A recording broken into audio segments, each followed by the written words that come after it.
তোমাদের first unit test যে এক্সামটি হবে 40 নম্বরের, তার সাজেশন নিয়ে আজকের এই ভিডিওটি আমি করছি। এই এক্সামের সিলেবাস কি, কোন কোন কোশ্চেনগুলো করে গেলে তোমরা এক্সামে কমন পাবে, কোন উপপাদ্যটা তোমাদের করতে হবে, এইসব নিয়েই আজকে আমি এই ভিডিওতে আলোচনা করব। আর ভিডিও শেষে থাকছে তোমাদের জন্য প্র্যাকটিস সেট। তাহলে চলো ভিডিওটা শুরু করি। দেখো, তোমাদের ফার্স্ট ইউনিট টেস্ট যে পরীক্ষাটি হবে সেটা 1 অধ্যায় থেকে 10 অধ্যায় পর্যন্ত হবে। তবে কিছু কিছু স্কুলে সেটা পরিবর্তন হতে পারে, যেহেতু তোমাদের এক্সামের এই কোশ্চেনটা স্কুলের স্যাররাই করে। দেখো, প্রথম পর্যায়ক্রমিক মূল্যায়নের যে নম্বর বিভাজনটা সেটা দেখো তোমাদের বইয়ের প্রথম দিকে দেওয়া আছে। এখানে বিষয় হচ্ছে পাটিগণিত, বীজগণিত, জ্যামিতি আর পরিমিতি। টোটাল দেখো নাম্বার হচ্ছে 40। এখানে পাটিগণিত থেকে মোট নাম্বার থাকছে 9, বীজগণিত থেকে থাকছে 14, জ্যামিতি থেকে থাকছে 11 আর পরিমিতি থেকে থাকবে 6। টোটাল হচ্ছে 40। আমি প্রত্যেকটা অধ্যায় থেকে কি কি কোশ্চেন তোমাদের করতে হবে সেটা কিন্তু দাগ দিয়ে দিচ্ছি। আর আমি যেই কোশ্চেনগুলো বলছি সেগুলো অবশ্যই তোমরা করে যাবে এক্সামের জন্য। বিশেষ করে উপপাদ্য যেটা বলবো সেটা কিন্তু ভালো করে প্র্যাকটিস করে যাবে, কারণ উপপাদ্যে 5 নাম্বার আছে। তাহলে চলো কোশ্চেনগুলো দেখে নাও। তাহলে প্রথম যে অধ্যায়টি আছে দেখো, একচল বিশিষ্ট দ্বিঘাত সমীকরণ। কোষে দেখি 1.1, এখান থেকে তোমাদের কিছু শর্ট কোশ্চেন করতে হবে। যেটা দেখো, এখানে এই 3-এর দাগের যে অঙ্কটি দেখতে পাচ্ছ, এই 3-এর দাগের অঙ্কটি, আর হচ্ছে এই 4-এর দাগের যে 1-এর অঙ্কটি আছে দেখতে পাচ্ছ, এই 1-এর দাগের অঙ্কটি। মানে বলেছে a-2 × x² + 3x + 5 = 0 সমীকরণটি এর কোন মানের জন্য দ্বিঘাত সমীকরণ হবে না তা নির্ণয় করি। তাহলে এই দুটি কোশ্চেন কিন্তু এখান থেকে শর্ট কোশ্চেন ভালো করে যাবে। এরপর যেটা আছে দেখো, সমাধান। তোমাদের পরীক্ষায় একটি সমাধান থাকবে 3 নম্বরের জন্য। তাহলে 9 পাতায় দেখো প্রয়োগ 12 ডবল স্টার দিয়ে রাখো, আর হচ্ছে প্রয়োগ 13 এইটিও ডবল স্টার। মানে এই দুটি সমাধান কিন্তু ভালো করে তোমাদের করতে হবে, খুব ইম্পর্ট্যান্ট দুটি সমাধান। এরপর 11 পাতায় 4-এর দাগের যেটা আছে দেখো সমাধান করি। এখান থেকে মানে 4-এর দাগের এই 10-এর অঙ্কটি স্টার দিয়ে রাখো। এই 15-এর দাগের যে অঙ্কটি দেখতে পাচ্ছ 15, তারপর হচ্ছে 16 হচ্ছে ডবল স্টার দিয়ে রাখো, আর হচ্ছে 18।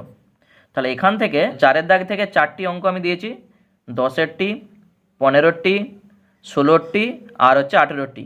এই 4টা অঙ্ক আর উদাহরণের 2টি অঙ্ক, এই 6টা অঙ্ক কিন্তু ভালো করে তোমরা করে যাবে। এরপরে যেটি আছে দেখো, কোষে দেখি 1.3, এখান থেকে যে কোশ্চেনগুলো তোমাদের করতে হবে, 2-এর দাগের যে অঙ্কটি আছে দেখতে পাচ্ছ, তাহলে 2-এর দাগ। নেক্সট হচ্ছে 5-এর দাগের যে অঙ্কটি আছে 5, 7-এর দাগের অঙ্ক, আর হচ্ছে এখানে এই 9-এর দাগের অঙ্ক। 9 হচ্ছে ডবল স্টার দিয়ে রাখো, খুব ইম্পর্ট্যান্ট একটি কোশ্চেন। তাহলে এখান থেকে 2, 5, 7 আর 9 এই 4টি অঙ্ক। তাহলে এখান থেকে এই কোশ্চেনগুলো কিন্তু 3 নম্বরের কোশ্চেন তোমাদের থাকে। এরপর 10-এর দাগে দেখো তোমাদের শর্ট কোশ্চেনের জন্য যা যা করতে হবে, 10-এর দাগের 1, 2 আর হচ্ছে 5 হচ্ছে ডবল স্টার দিয়ে রাখো। নেক্সট হচ্ছে সত্য মিথ্যার জন্য এই 2-এরটি। শূন্যস্থান পূরণ করি, এখানে এই 1-এর দাগের যে অঙ্কটি আছে 1 আর 3। এরপর 11-এর দাগের যে অঙ্কগুলো আছে দেখো, এখান থেকে এই 4-এর দাগের অঙ্কটি আর এই 5-এর দাগের অঙ্কটি। তাহলে 11-এর দাগের 4, 5 আর 10-এর দাগের আমি বলে এসেছি 1, 2, 5 আর বিয়ের দাগের সত্য মিথ্যা থেকে 2 শূন্যস্থান পূরণ করি, এখান থেকে 1-এর দাগ আর এই 3-এর দাগ। তাহলে এখান থেকে এই কোশ্চেনগুলো কিন্তু করতেই হবে। নেক্সট হচ্ছে কোষে দেখি 1.4, এখান থেকে 1-এর দাগের যে 3-এর অঙ্কটি দেখতে পাচ্ছ, তাহলে 1-এর দাগের 3 2 নম্বরের জন্য একটি কোশ্চেন। নেক্সট হচ্ছে 3-এর দাগের যে অঙ্কগুলো আছে দেখো, এখানে বলেই দিয়েছে যে সিদ্ধরাচার্যের সূত্রের সাহায্যে অথবা উৎপাদকের সাহায্যে সমাধান করি। তাহলে এখান থেকে তোমাদের যা যা কোশ্চেন করতে হবে, 3-এর দাগের 3-এর অঙ্কটি, 6-এর অঙ্কটি আর হচ্ছে এখানে এই 8-এর অঙ্কটি। তাহলে 3-এর দাগের 3, 6 আর 8 এই 3টা অঙ্ক কিন্তু অবশ্যই দেখে যাবে।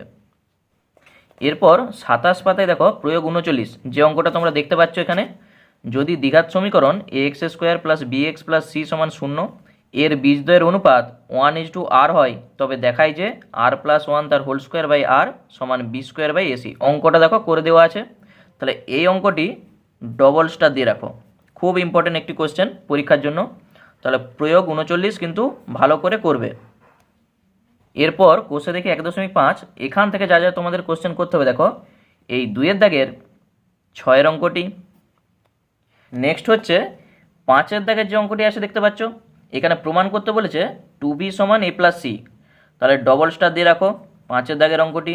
এরপর 6-এর দাগের যে অঙ্কটি দেখতে পাচ্ছ, প্রমাণ করতে বলেছে কি a/b = c/d, তাহলে ভালো করে করবে। তাহলে এখান থেকে 5, 6। নেক্সট হচ্ছে 8-এর দাগের এই 3-এর দাগের যে অঙ্কটি আছে, তাহলে 8-এর দাগের 3, 9-এর দাগের অঙ্ক ডবল স্টার দিয়ে রাখো, খুব ইম্পর্টেন্ট একটি কোশ্চেন, 2b² = 9ac, এটা প্রমাণ করতে বলেছে। তাহলে এখান থেকে 2-এর দাগের 6, 5-এর দাগ, 6-এর দাগ, 8-এর দাগের 3 আর 9-এর দাগের যে অঙ্কটি আছে, তাহলে এই অঙ্কগুলো কিন্তু এখান থেকে করতেই হবে। এরপর এখান থেকে শর্ট কোশ্চেন যা যা তোমাদের করতে হবে, এই 12-এর দাগের 2-এর যে অঙ্কটি আছে, 3-এর অঙ্ক, 4-এর অঙ্ক, তাহলে 12-এর দাগের 2, 3, 4। নেক্সট হচ্ছে সত্য মিথ্যা, এই সত্য মিথ্যার 1-এর দাগের যে অঙ্কটি আছে, শূন্যস্থান পূরণ করি, এই শূন্যস্থান পূরণ করির 1-এর দাগ আর হচ্ছে 3-এর দাগের যে অঙ্কটি আছে।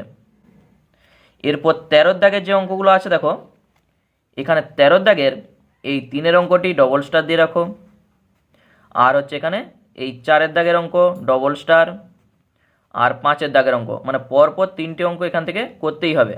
তাহলে 13-এর দাগের 3, 4, 5 এই 3টাই কিন্তু খুব ইম্পর্টেন্ট কোশ্চেন। এরপর যে অধ্যায়টি আছে সরল সুদ কষা, তাহলে এখান থেকে কোশ্চেন কিন্তু থাকে তোমাদের শর্ট কোশ্চেন অথবা বড় কোশ্চেন একটা থাকবে। তাহলে দেখো প্রয়োগ 31, যেটা তোমাদের 45 পাতায় দেখতে পাবে, তাহলে প্রয়োগ 31 এখান থেকে ভালো করে করতে হবে।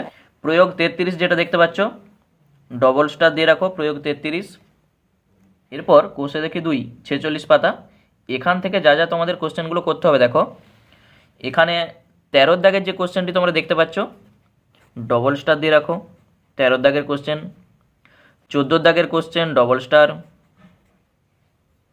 এরপর ডান দিকের পাতায় দেখো 16-এর দাগের অঙ্ক আর 17-এর দাগের অঙ্ক, দুটো অঙ্ক কিন্তু একই টাইপের অঙ্ক, তাহলে এখান থেকে মানে একটা অঙ্ক করলে অপরটা কিন্তু করতে পারবে।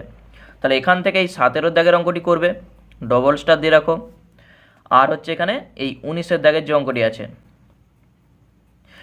তাহলে এখান থেকে আমি বলেছি 13, 14, 17 আর 19, তাহলে এখান থেকে এই 4টি বড় কোশ্চেন কিন্তু তোমাদের করতেই হবে।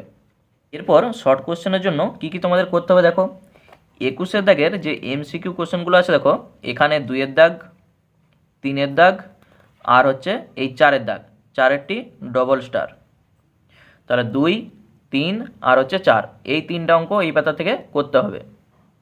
এরপর পরের পাতায় দেখো মানে 48 পাতায় নিচের বিবৃতিগুলি সত্য না মিথ্যা লিখি, এখান থেকে সত্য মিথ্যার জন্য 1 আর 2 এই দুটি অঙ্কই কিন্তু করতে হবে। শূন্যস্থান পূরণ করির এখানে শুধু এই 3-এর দাগের অঙ্কটি ভালো করে করবে, ডবল স্টার দিয়ে রাখো। 22-এর দাগের যে 2-এর অঙ্কটি দেখতে পাচ্ছ, এটি হচ্ছে ডবল স্টার দিয়ে রাখো, তাহলে 22-এর দাগের 2 কিন্তু ভালো করে করতে হবে। আর এখানে 22-এর দাগের যে 5-এর অঙ্কটি দেখতে পাচ্ছ, এইটি হচ্ছে স্টার দিয়ে রাখো। বলেছে বার্ষিক 5% সরল সুদের হারে কত টাকার মাসিক সুদ 1 টাকা তা নির্ণয় করি, তাহলে 22-এর দাগের আমি দুটি দিয়েছি, 2 আর 5, শূন্যস্থান পূরণ করির 3 আর সত্য মিথ্যার 2টি, তাহলে এখান থেকে এই কোশ্চেনগুলো কিন্তু করতেই হবে। এরপরে যে অধ্যায়টি আছে দেখো বৃত্ত সম্পর্কিত উপপাদ্য, এখানে তোমাদের 57 পেজে দেখো উপপাদ্য 31 যেটা দেখতে পাচ্ছ, এটা তোমাদের সিলেবাসে নাই, কিন্তু এই কোশ্চেনটি তোমাদের মনে রাখতে হবে। 3টি অসমরেখ বিন্দু দিয়ে একটি মাত্র বৃত্ত আঁকা যায়, এই কথাটা মনে রাখতে হবে। কোশ্চে দেখি 3.2, এখান থেকে মানে জ্যামিতি থেকে যে যে কোশ্চেনগুলো তোমাদের করতে হবে দেখো, এখানে 1 নাম্বার অথবা 2 নম্বরের কোশ্চেন থাকে। তাহলে এখানে এই 3-এর দাগের যে অঙ্কটি দেখতে পাচ্ছ, এখানে দেখো 1, 2, 3 একই টাইপের অঙ্ক, তাহলে এখানে 3-এর দাগের অঙ্কটি আর হচ্ছে এই 6-এর দাগের যে অঙ্কটি আছে, এটি হচ্ছে ডবল স্টার দিয়ে রাখো। পাশে দেখো ছবিটা দেওয়া আছে, তাহলে পাশের ছবি থেকে আমাদের চাইছে বৃত্তের ব্যাসার্ধের দৈর্ঘ্য হিসেব করে লিখি, তাহলে 6-এর দাগেরটি কিন্তু ভালো করে করতে হবে। এরপর 16-এর দাগে দেখো, এখানে প্রত্যেকটা অঙ্কই কিন্তু তোমাদের দেখতে হবে, মানে 1 থেকে 5 এই 5টি অঙ্কই কিন্তু খুব ইম্পর্টেন্ট। তার মধ্যে এই 2-এর দাগের অঙ্কটি ডবল স্টার দিয়ে রাখো, আর হচ্ছে এখানে এই 5-এর দাগের অঙ্কটি, তাহলে 16-এর দাগের 2 আর 5 কিন্তু ভালো করে দেখতেই হবে। এরপর সত্য মিথ্যায় দেখো, যেটা আমি বলে এসেছি যে এখানে দিয়েছে দেখো যে 3টি সমরেখ বিন্দু দিয়ে যায় এরকম একটি বৃত্ত অঙ্কন করা যায়। তাহলে এটা সত্য না মিথ্যা? তাহলে ওই কোশ্চেনটা যদি পড়ে থাকো তাহলে এই কোশ্চেনটা কিন্তু পারবে। এরপর শূন্যস্থান পূরণ করি। দেখো এখানে যে 2-এর অঙ্কটি দেখতে পাচ্ছ এটি কিন্তু ডবল স্টার দিয়ে রাখো, খুব ইম্পর্টেন্ট কোশ্চেন। 7-এর দাগ, এই 7-এর দাগের 2-এর অঙ্ক ডবল স্টার। এরপর 3-এর দাগের অঙ্কটি আর হচ্ছে 4-এর দাগের অঙ্কটি। তাহলে 7-এর দাগে 2, 3 আর হচ্ছে 4, এই 3টা অঙ্কই কিন্তু ভালো করে দেখবে। আর পরের যে অধ্যায়টি আছে আয়তঘন, তাহলে এখান থেকে দেখো শর্ট কোশ্চেন যা যা তোমাদের করতে হবে। প্রথমে এই বেসিক কনসেপ্টগুলো তোমাদের জানতে হবে যে একটা আয়তঘনকের কটা ধার। টোটাল দেখো আমি বলে দিচ্ছি যে 12টা ধার থাকে, শীর্ষবিন্দু হচ্ছে 8টি থাকে, আর কর্ণের সংখ্যা 4টি। তাহলে আবার বলছি, একটা আয়তঘনকের 12টা ধার থাকে, 8টি শীর্ষবিন্দু থাকে, আর 4টি কর্ণ থাকে। আর একটা আয়তঘনকের দৈর্ঘ্য আছে, প্রস্থ আছে, উচ্চতা আছে, ওই জন্যে একটি আয়তঘনকের মাত্রা কিন্তু 3। এগুলো কিন্তু মনে রাখবে। এরপর আয়তঘনক থেকে দেখো 71 পেজে যে প্রয়োগ 9 দেখতে পাচ্ছ, এই প্রয়োগ 9-এর অঙ্কটি কিন্তু ভালো করে দেখবে। সে দেখি 4-এ দেখো প্রথমের যে অঙ্কগুলো দেখতে পাচ্ছ মানে 1 থেকে 10, এই কোশ্চেনগুলো হচ্ছে 2 নম্বরের কোশ্চেন। তাহলে এখান থেকে তোমাদের যা যা করতে হবে, 3-এর দাগের অঙ্কটি ডবল স্টার দিয়ে রাখো। নেক্সট হচ্ছে 4-এর দাগের অঙ্কটি, 7-এর দাগের অঙ্ক, 8-এর দাগের যে অঙ্কটি দেখতে পাচ্ছ, আর হচ্ছে এখানে এই 10-এর দাগেরটি। তাহলে 3, 4, 7, 8, 10, এই 5টা অঙ্ক হচ্ছে 2 নম্বরের জন্য তোমাদের করতে হবে। এরপর বড় কোশ্চেনের জন্য তোমাদের যা যা করতে হবে দেখো, তাহলে বড় কোশ্চেনের জন্য তোমাদের যা করতে হবে, 11-এর দাগের যে অঙ্কটি ডবল স্টার দিয়ে রাখো। নেক্সট হচ্ছে 12-এর দাগের অঙ্ক, 13-এর দাগের অঙ্কটি ডবল স্টার।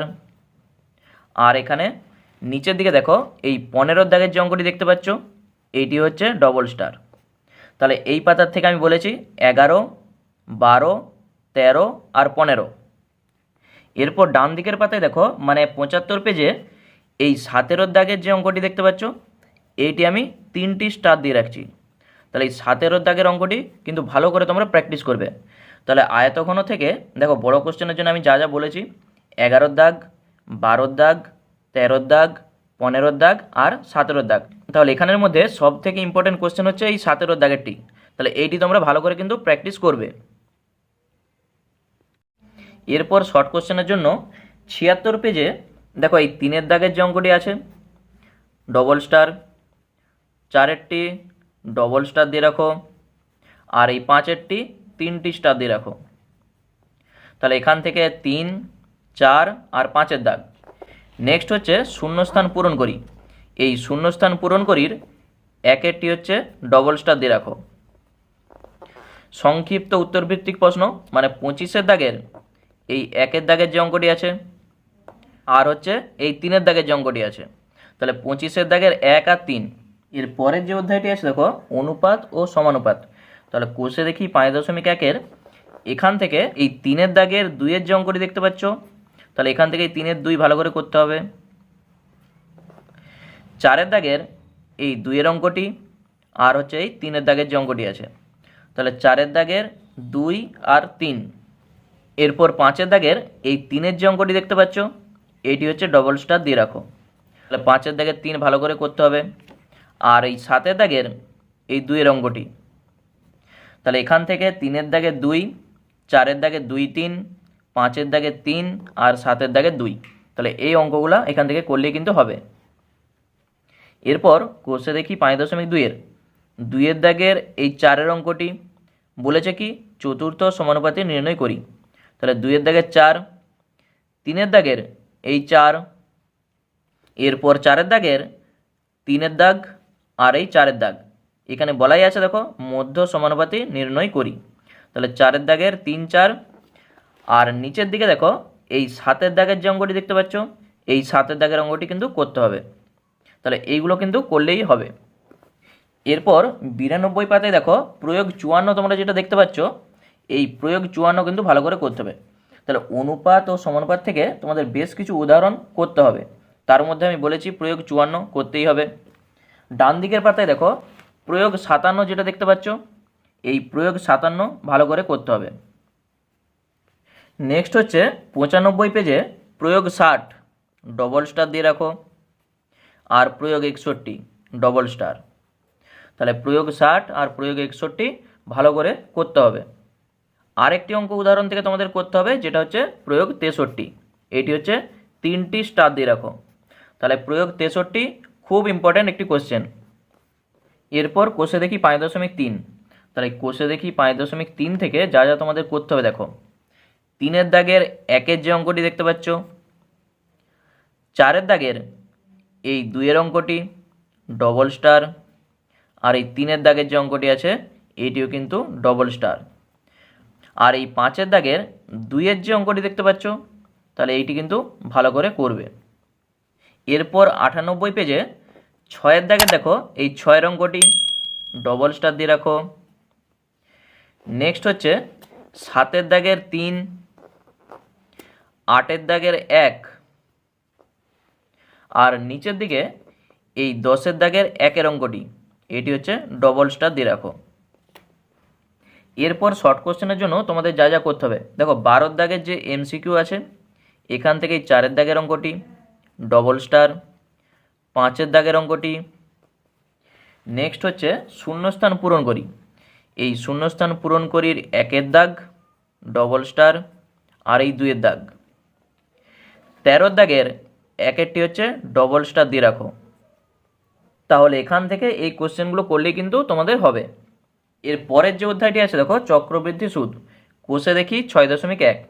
তাহলে এখান থেকে তোমাদের যা যা কোশ্চেন করতে হবে দেখো, 10-এর দাগ আর 11-এর দাগ দুটি অঙ্কই কিন্তু একই টাইপের। এখানেও চাইছে দেখো চক্রবৃদ্ধি সুদ ও সরল সুদের অন্তর নির্ণয় করি, আর 11-এর দাগেরটাও দেখো চাইছে কি চক্রবৃদ্ধি সুদ ও সরল সুদের পার্থক্য হিসেব করে লিখি। তাহলে দুটো অঙ্কই কিন্তু একই। তাহলে এখান থেকে তোমরা এই 11-এর দাগের অঙ্কটি করবে। নেক্সট হচ্ছে 12-এর দাগ আর 13-এর দাগ দেখো দুটি অঙ্কই কিন্তু সেম।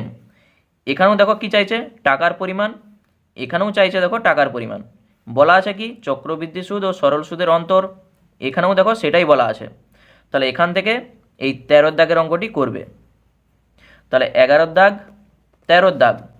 নেক্সট হচ্ছে 16-এর দাগ আর 17-এর দাগ দেখো দুটি অঙ্কই কিন্তু একই টাইপের।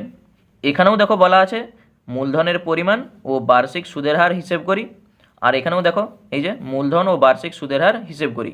তাহলে দুটি অঙ্কই কিন্তু সেম। তাহলে এখান থেকে এই দুটি অঙ্কই কিন্তু করতে হবে, মানে দুটি অঙ্কই ডবল স্টার দিয়ে রাখো।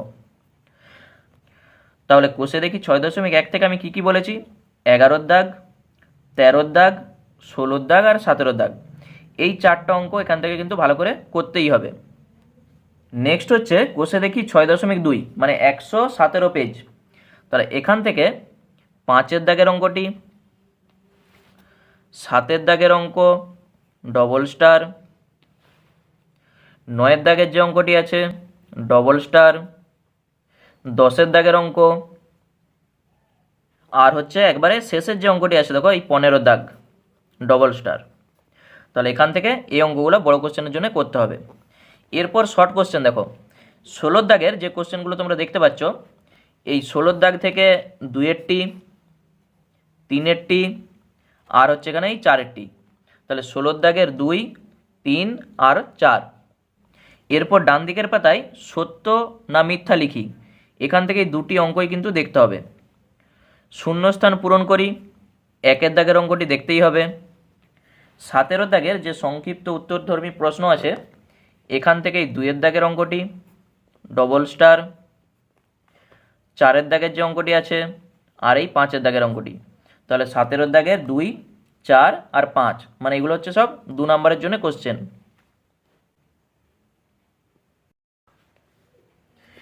এরপর বৃত্তস্থ কোণ সম্পর্কিত উপপাদ্য যেটা আছে 127 পেজ, এখান থেকে জ্যামিতির জন্য যে কোশ্চেনগুলো তোমাদের করতে হবে, 14-এর দাগের এই 1-এর অঙ্কটি, 5-এর অঙ্কটি, আর হচ্ছে এখানে এই 4-এর অঙ্কটি।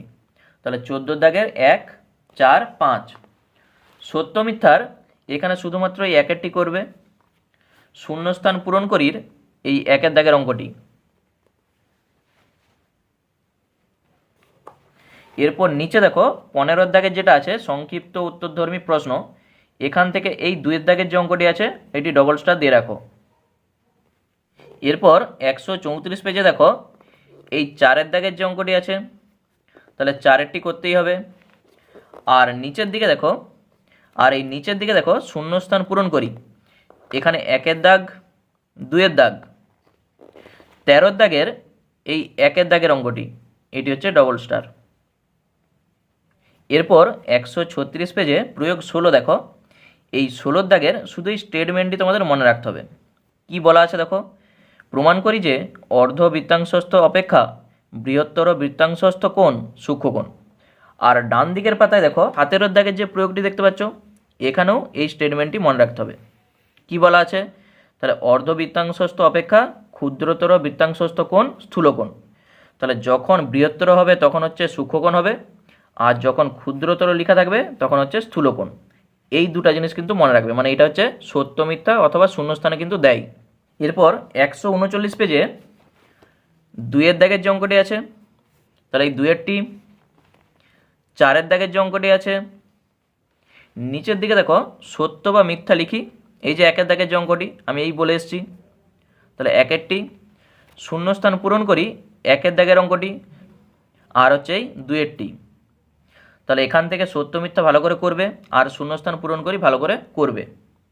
এর পরের যে অধ্যায়টি আছে কোষে দেখি 8-এর লম্ব বৃত্তাকার চোঙ, তাহলে এখান থেকে তোমাদের যা যা কোশ্চেন করতে হবে, এই 7 দাগের আর এই 8 দাগের কোশ্চেনটি ডবল স্টার দিয়ে রাখো। ডান দিকের পাতায় 10 দাগের অঙ্ক, 12 দাগের অঙ্ক, 14 দাগের অঙ্ক ডবল স্টার, আর হচ্ছে 15 দাগের অঙ্ক ডবল স্টার। তাহলে এখান থেকে এই কোশ্চেনগুলো করলেই কিন্তু হবে। তাহলে 7 দাগ, 8 দাগ, 10, 12, 14 আর 15, তার মধ্যে এখানে সব থেকে ইম্পর্টেন্ট হচ্ছে এই 14 দাগ আর 15 দাগ, এই দুটো অঙ্ক কিন্তু ভালো করে তোমরা প্র্যাকটিস করবে। এরপর এমসিকিউ কোশ্চেনের মধ্যে পরপর দেখো 1 দাগ, 2 দাগ, তাহলে 19-এর 1 আর 2, আর হচ্ছে এখানে 3, তাহলে 19-এর দাগের 1, 2 আর 3, এই 3টা পরপর অঙ্ক কিন্তু করতেই হবে। এরপর একবারে নিচের দিকে দেখো, মানে 20 দাগের এই 2 দাগের যে অঙ্কটি দেখতে পাচ্ছ 2, আর এই 4 দাগের অঙ্কটি, তাহলে 20 দাগের 2 আর 4 এগুলো করলেই কিন্তু হবে। এর পরের যে অধ্যায়টি আছে দ্বিঘাত করণী, তাহলে এখান থেকে কোশ্চেন কিন্তু থাকবেই তোমাদের। তাহলে 150 পেজে দেখো একটা কথা লেখা আছে, রুট পাই অমূলদ সংখ্যা কিন্তু এটি দ্বিঘাত করণী নয়। তাহলে এইটি কিন্তু একটু মনে রাখবে, এখান থেকে কিন্তু কোশ্চেন তোমাদের থাকে। তাহলে রুট পাই অমূলদ সংখ্যা কিন্তু এটি দ্বিঘাত করণী নয়। 153 পেজে দেখো কোষে দেখি 9.1-এর 6 দাগের এফের একটি কোশ্চেন আছে। দেখো বলেছে 2টি দ্বিঘাত করণী লিখি যাদের সমষ্টি মূলদ সংখ্যা, তাহলে এই কোশ্চেনটি কিন্তু করতে হবে। এরপর কোষে দেখি 9.2, তাহলে কোষে দেখি 9.2 থেকে 3 দাগের দেখো এখানে এই এফের দাগের যে অঙ্কটি দেখতে পাচ্ছ, তাহলে এফেরটি, ডি এর দাগের যে অঙ্কটি দেখতে পাচ্ছ এই ডি এরটি, তাহলে 3 দাগের ডি আর এফ এই দুটো অঙ্ক কিন্তু দেখে যাবে। এরপর 158 পেজে দেখো প্রয়োগ 33, এটা হচ্ছে 3টি স্টার দিয়ে রাখো, খুব ইম্পর্টেন্ট কোশ্চেন একটি। তাহলে প্রয়োগ 33 ভালো করে তোমরা প্র্যাকটিস করবে। 161 পেজে প্রয়োগ 38, দেখতেই পাচ্ছ দুটা করণী বলা আছে, বলেছে এই দুটার মধ্যে কে বড় সেটা লিখতে বলেছে, তাহলে এইটা একটু ভালো করে দেখে যাবে।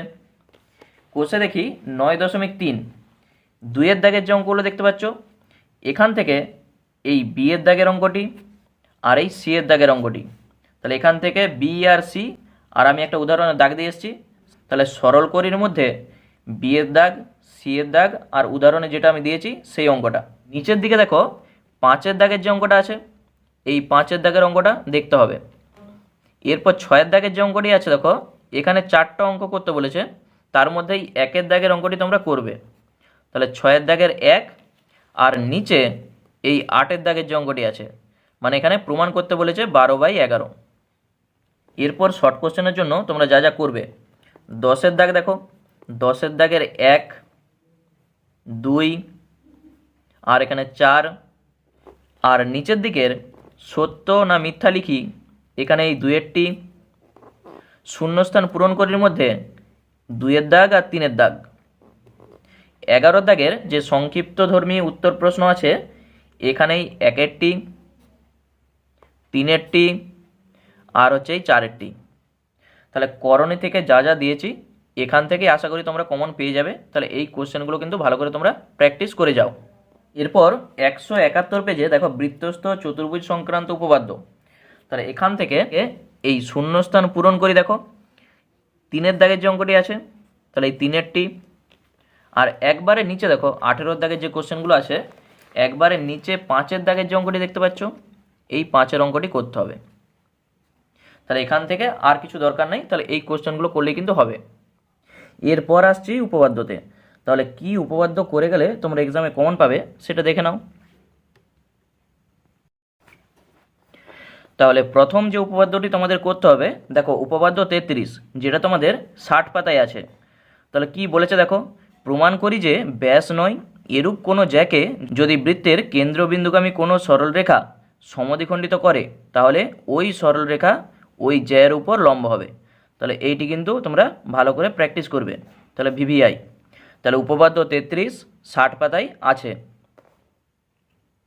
নেক্সট হচ্ছে 123 পেজ, উপপাদ্য 34 যেটা আছে। দেখো কোনো বৃত্তের একটি বৃত্তচাপের দ্বারা গঠিত সম্মুখ কেন্দ্রস্থ কোণ ওই চাপের দ্বারা গঠিত যে কোনো বৃত্তস্থ কোণের দ্বিগুণ। তাহলে এইটি হচ্ছে ভিভিআই। তাহলে উপপাদ্য 34 ভালো করে করবে। আর 164 পেজে উপপাদ্য 38 যেটা দেখতে পাচ্ছ তোমরা, বৃত্তস্থ চতুর্ভুজের বিপরীত কোণগুলি পরস্পর সম্পূরক। তাহলে 3টি উপপাদ্য আমি দিচ্ছি, এই 3টি উপপাদ্য করে গেলেই তোমরা একটা কমন পেয়ে যাবে। তাহলে যা যা উপপাদ্যগুলো আমি বলেছি আরেকবার বলে দিচ্ছি। প্রথমেই হচ্ছে উপপাদ্য 33, যেটা তোমরা 60 পেজে দেখতে পাবে। তারপরে হচ্ছে উপপাদ্য 34, যেটা তোমাদের 123 পেজে আছে, এবং উপপাদ্য 38, যেটা তোমাদের 164 পেজে আছে। তাহলে এই 3টা উপপাদ্য তোমরা যদি করে যাও পরীক্ষায় কমন তোমরা পেয়ে যাবে। তাহলে যা যা বলেছি তোমরা এখন থেকে প্র্যাকটিস শুরু করে দাও। আর প্র্যাকটিস সেট আমি দিয়ে দিয়েছি, সেই প্র্যাকটিস সেটগুলো তোমরা দেখে নাও এবং সেগুলো ভালো করে প্র্যাকটিস করে যাও। আর পরীক্ষার পর অবশ্যই কমেন্টস করে জানিও তোমাদের পরীক্ষা কেমন হলো।